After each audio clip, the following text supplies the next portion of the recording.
What's up, guys? Welcome back to Rad JBI. I'm JB. This is going to be the second part of our WP shock update video.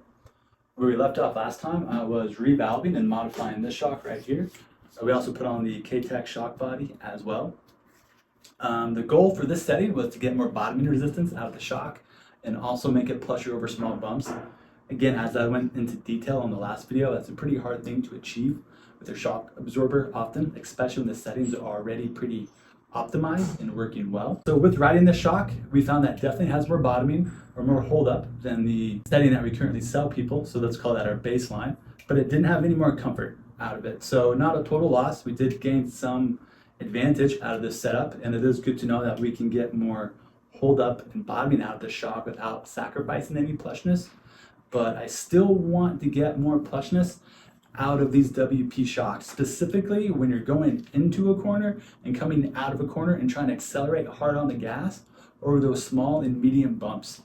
Compared to the Japanese bikes with the Showa and KYB suspension, and even compared to the KTMs with the kit shocks, I feel like these production ones just don't quite track as well accelerating out of that corner.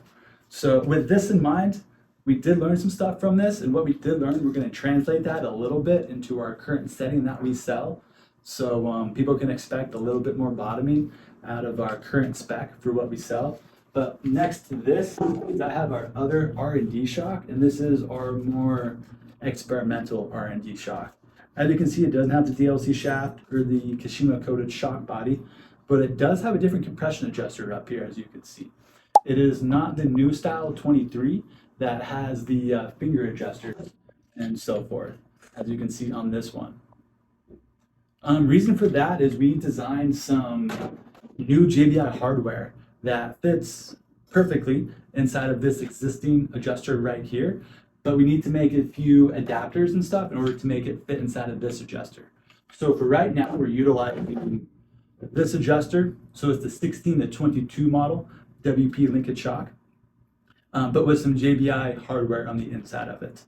And I've actually got to ride on this twice so far. I've done two different settings. The first one was just way too soft. The second one was the plushness I was looking for, but still a little too soft. So now we're going to revalve this one and try to get some more bottoming out of it, but maintain the softness or the plushness that it currently has. This is a Moto Spec setup, so I'm not going to go into a lot of detail about exactly what's done to it, specifically in this area.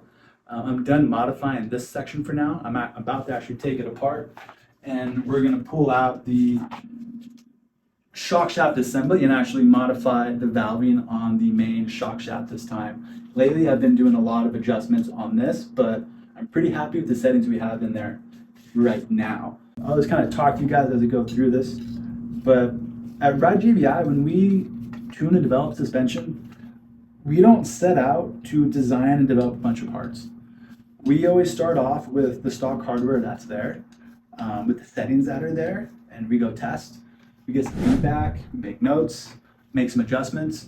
We will revalve what's there, and then just kind of continue that cycle. Over time, ultimately what happens is we will kind of exhaust all of the, let's say, shimming possibilities or configurations you can do when it comes to setting up the shock.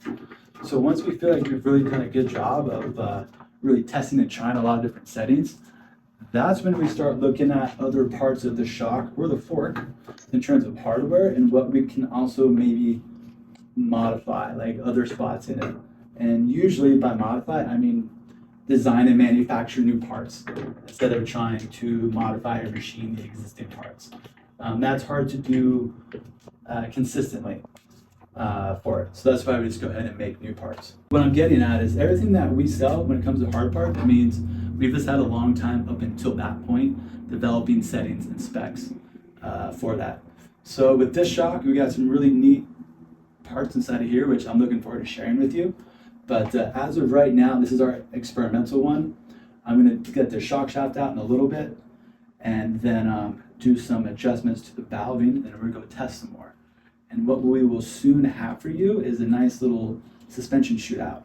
It'll be our current spec JBI shock. We'll start off with that, and we'll get a few riders' feedback on it, and then we'll pull that off and throw this shock on, and then get their feedback on that as well, and we'll share that with you guys so that we can track our progress. Are we actually innovating and making better updates in suspension with some new parts, or are we just making it feel different and it's not actually better than the current spec that we have? So thanks for tuning in. I'm again really excited just because a lot of effort and time has been invested into this point coming up to here. So we got the Pro Perch done recently for the WP stuff. That's going really well. We'll have a new video on that soon.